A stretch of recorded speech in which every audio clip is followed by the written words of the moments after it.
it going, everybody? My name is Burke Cullinane, and today's a really cool day because I actually just got a new lens. I got the Sigma 30mm 1.4 for my Sony a6300. So today we're going to talk about fast lenses, what that means, and why it's important to have them. Let's roll that intro.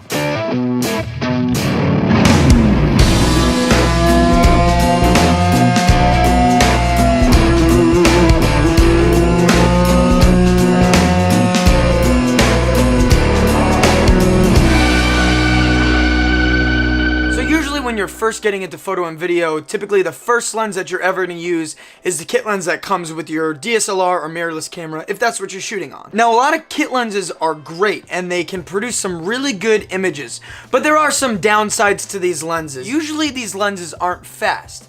Basically, what I mean by fast is they don't have a large aperture. For example, the kit lens that came with the a6300 is a 3.5 to 5.6. It depends on what the focal length is, so the larger the number, the smaller your aperture is. So for example, this is a 1.4, so it's a larger aperture as opposed to the kit lens on the Sony a6300. It's a 3.5 to 5.6, like I said, so it's a smaller aperture. With a larger aperture, more light is let into the camera, let into the sensor, which gives you the ability to shoot better in low light, and it also gives you more shallow depth of field. When I say shallow depth of field, I mean that there's more separation between your subject and your background. The background is more blurry where your subject is in focus. If you've ever heard of the term bokeh, that's exactly what that means. So to help you guys better understand, I did a comparison between the kit lens and the Sigma 30mm 1.4. I just want to say I'm not comparing the quality of these two lenses because the Sigma 30mm is without a doubt the better lens. What I want to show you guys is what a faster lens or a larger aperture can do for your image. So the first thing we're going to look at is the depth of field,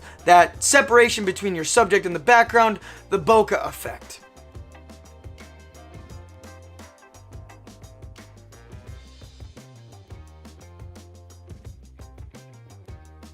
So the first shot was on the Sigma 30mm, the second was on the Sony kit lens, and right off the bat it's pretty apparent that the Sigma 30mm gives more separation between the background and the subject as opposed to the Sony kit lens. So now on to low light. The first part to this comparison is going to be using the same camera settings, the same shutter speed, and the same ISO. The only thing that's going to be different in this part is the aperture, and the reason is because I want to show you how well a faster lens does in low light. And the second part of this comparison will be exposing the two images the same.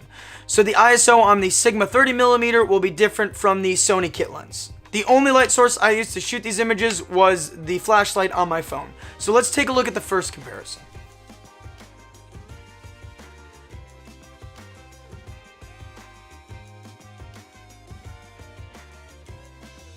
Right off the bat, it's pretty apparent that a faster lens with a larger aperture is going to work a lot better in low light. So now let's hop over to the second comparison and see how those images look.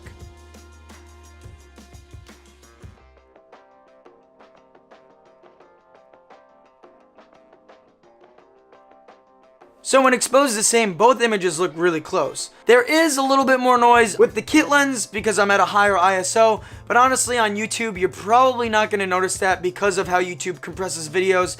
And then obviously the depth of field. We do notice a difference there. With the kit lens, the whole camera is in focus, whereas with the Sigma 30mm, only the 5D Mark III section of the camera is in focus. And personally, I kind of like that better. It just looks a little bit more cinematic. So now I'm on the Sigma 30mm, and I do just want to say that kit lenses are great lenses. Don't get me wrong, you can actually produce some decent quality footage and pictures with these lenses. And if you're just trying to do daily vlogs and you're not really trying to be cinematic or take pictures, I think it's a great lens and a great lens to stick with.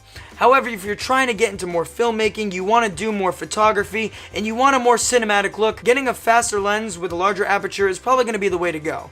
And I know that lenses can be expensive, so a quick recommendation for anybody who's looking to move on from their kit lens, I would definitely recommend the Nifty 50. Canon makes one, Sony makes one. I'll put some links down in the description below. They're 50mm lenses. They usually run around like a 1.8 aperture, and they're only around like $150. So definitely go take a look at those. There's tons of footage of them on the internet. The Nifty 50 is a really great lens. You can get that cool separation. It takes some great portraits, and it's not going to break your bank. Also, I want to give a shout out to everybody who has subscribed and supported this channel. It really does mean a lot, and I can't thank you guys enough. But with that said, that's going to be the end of today's video. So if you like this video, hit that like button, leave me a comment, let me know what you think, and if you haven't already, subscribe, and we'll see you soon.